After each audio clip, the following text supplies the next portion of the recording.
Hello, welcome to Momma Jr.'s Kitchen. Today we're making deviled eggs. In the comment spot below, we'd like your best theory of why they're called deviled eggs. There are many steps to deviled eggs, but the ingredients are simple.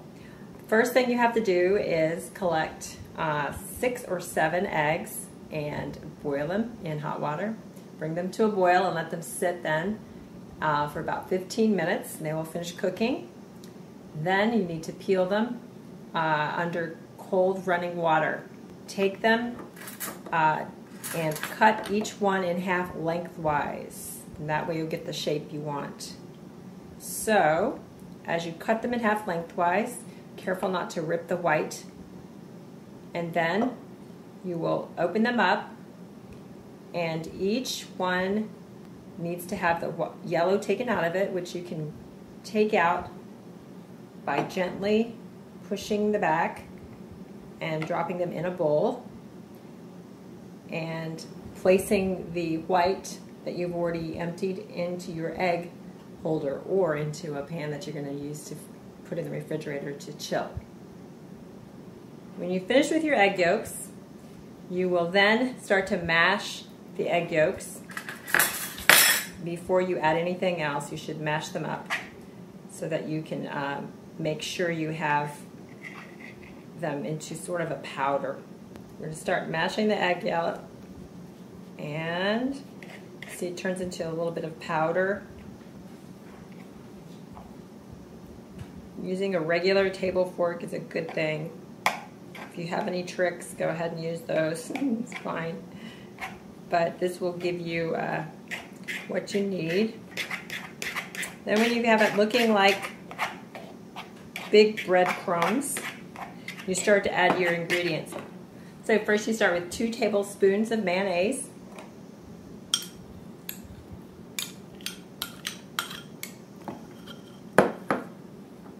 Then a tablespoon and a half of pickle relish. You can use either sweet or dill, depending on what you like. Some people don't even add pickle relish, they leave it plain. Then I add a half a teaspoon of prepared mustard, and I'm using Dijon mustard. You can use the plain mustard if you'd like. Then you also add some salt, a half a teaspoon of salt, which we measure here,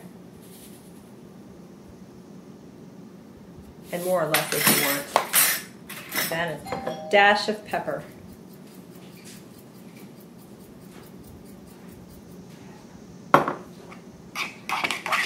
And you stir it all together with your fork again, and you're mashing as you stir, so you're trying to get the most lumps out as possible so you can make it nice and creamy. Sometimes it's a little bit dry, so sometimes you can add a little bit more mayonnaise or mustard depending on the flavor that you want. Once you've finished smashing all that together, you check it out with your little spatula and put that all together in a big kind of a clump there, because we're going to do the next thing that I think is the fun part.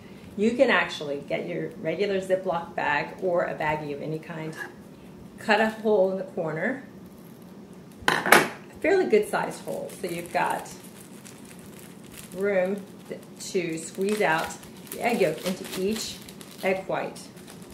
Use your spatula or some spoon, and you put it in there as far down as you possibly can. So now that you have that egg yolk in your baggie, you're going to smash it down to the corner, and you're going to then go into the egg white with a circular motion and just press it down in there as you pour it in, as you squeeze it out of the bag. Then when you feel satisfied that you've used as much as possible, what you're going to do next is add a little sprinkle of paprika on top. It makes it look pretty, and it tastes good too, but I think it's mostly for looks. So we get our paprika out, open up to the sprinkle part, and you're just going to sprinkle a little bit on each one. And it has a nice contrast between the yellow and the red. And then you have your deviled eggs. You can take it to your picnic. Best way to store them is just put saran wrap over the top and put them in your refrigerator to cool them off a little bit more. And then when you have leftovers after the picnic is over, make sure you put them back in refrigeration. And you can put the 2 egg yolks together in a baggie and store them that way. And you can have them for a snack for later. Thanks for coming to Momma Jr.'s Kitchen. See you next time.